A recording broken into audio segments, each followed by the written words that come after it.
Hi hello నమస్తే welcome to taste గురు. నా పేరు రాజు. నాకు ఫుడ్ అంటే మోజు.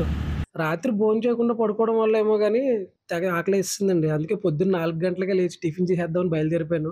ఈ ట్యాంక్ బండి మీద చూడండి, తెల్లారగట్ల 4:30కు కూడా ట్రాఫిక్ అయితే ఏ రేంజ్లో ఉందో. తిరుగుతూనే ఉన్నాయి బళ్ళు కార్లు.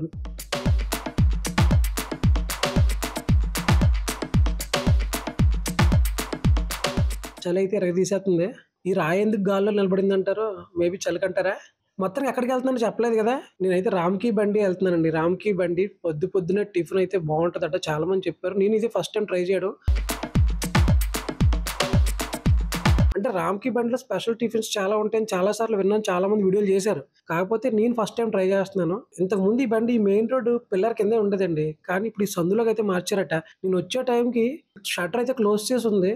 మేబీ వాళ్ళు సెలవేమో అనుకున్నాను గానీ, లేదా టైమింగ్స్ అయితే మార్చారట. 5:30కి స్టార్ట్ చేస్తానని చెప్పేసి అయితే అన్నారు. రామ్‌కి బండి అని పేరులో ఉన్న ఈ బళ్ళు రియల్‌గా లేకపోతే ఎవరైనా ఫీల్ అవుతారనుకున్నారో ఏమో తెలీదు గానీ, షట్టర్ తీసిన వెంటనే 2 బళ్ళైతే బయటకి తోసుకొనొచ్చారు. ఈ బళ్ళు ఇలా వచ్చేయో లేదో గానీ, ఇప్పుడు దాకా లేని జనం ఒకేసారి వచ్చి గుంపులుగా వచ్చి గుమిగూడేశారు. నాకేం చేయాలో తెలియక ఆళ్ళ మధ్యలో దూరిపోయి ఏదోలాగా ఓ 2 ఇడ్లీలు అయితే తెచ్చేసుకున్నానండి. ఆ ఇడ్లీల మీద పల్చగా ఉన్న చట్నీ, కొంచెం కారప్పొడి, నెయ్యి అయితే ఏసిచ్చాడు. ఇడ్లీ అయితే భలే సాఫ్ట్‌గా ఉందండి. స్పూన్‌తో ఇలా కట్ చేస్తుంటే అలా కట్ అయిపోతుంది. నోట్లో ఏసుకుంటే అలా కరిగిపోతుంది. పొద్దున్నే ఎర్లీ మార్నింగ్ వేడి వేడి ఇడ్లీ, దాని మీద మంచి చట్నీ, కారప్పొడి, నెయ్యి ఏసుకొని తింటే ఉంటదే ఆహా!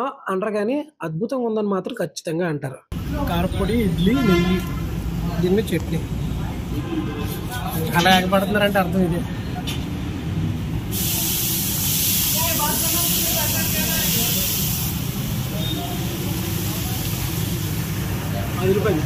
రామ్‌కి ఇడ్లీ అయితే అయిపోయింది. ఇప్పుడు రామ్‌కి దోస అయితే ట్రై చేద్దామని చెప్పేసి మనోడి దగ్గరికెళ్ళి అసలు ఏమేమి దోసలున్నాయని అడిగాను. మనోడు పాట అయితే పాడాడండి. 15 దోశ ఉంది. Butter, cheese, paneer, palak, schezwan, cream, బిన్మార్, triple cheese, double cheese, 1 cheese, palak paneer, schezwan paneer, cheese paneer, dry fruits, costly special 1 cheese paneer. మనోడు పాట అయిపోయిన తర్వాత ఓ 4 దోసలు అయితే ర్యాండమ్‌గా ఆర్డర్ చేశాను. 4 దోసలు తినేత్తావేట్రా బాబు అని అడక్కండి, తినేత్తాను నేను.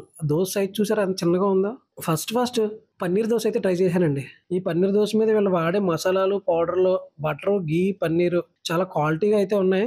మెయిన్ ఈ బేస్ దోస మీద ఏసే ఉప్మా వల్ల ఈ దోసకైతే ఇంత టేస్ట్ వచ్చిందండి. అసలు చట్నీలు కూడా అవసరం లేకుండా ఈ స్టఫింగ్ తోటే శుభ్రంగా తినేయొచ్చనమాట. అంత బాగుంది.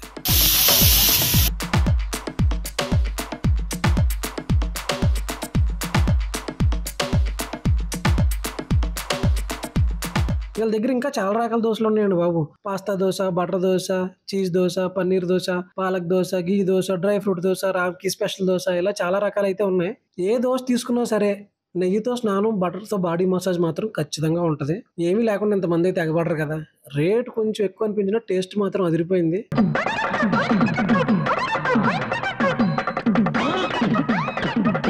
మిగిలిన 3 దోసలు ఇంటికి పట్టుకెళ్ళి తింటాను. నాకు దిష్టి తగిలేద్దామని భయమేస్తుంది. ఆ దోసలు చూసారా, 2 పెన్నాల మీద ఒకసారికి ఎన్ని దోసలు ఏస్తున్నారో. ఆ దోస మీద మసాలా గుదగుదలాడుతుంది.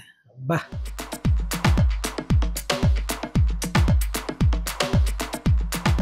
వీళ్ళకి సిటీలో మొత్తం 7-8 బ్రాంచ్‌లు ఉన్నాయండి. మనం మాత్రం మెయిన్ ఫస్ట్ బ్రాంచ్‌కే వచ్చాము. ఇంతమంది ఇలా ఎగబడుతున్నారంటే ఏదో లేకుండా అయితే ఎవరు రారు కదండీ. ఖచ్చితంగా ఏదో ఉండుంటది. అది తెలుసుకోవాలనుకుంటే మీరు కూడా ఒక్కసారి వచ్చి ట్రై చేయండి. హైదరాబాద్‌లో ఉంటే. లేదంటే ఎప్పుడైనా హైదరాబాద్ వస్తే మాత్రం ఎర్లీ మార్నింగ్ టిఫిన్‌కైతే ఖచ్చితంగా వచ్చేయండి. వీడియో నచ్చితే లైక్ మీద లాగా ఒక లెంపకాయ పీకి మీ ఫ్రెండ్స్‌కి అయితే వీడియో షేర్ చేయండి. మరో వీడియోలో మళ్ళీ కలుద్దాం. అంతవరకు ఉంటాను మరి.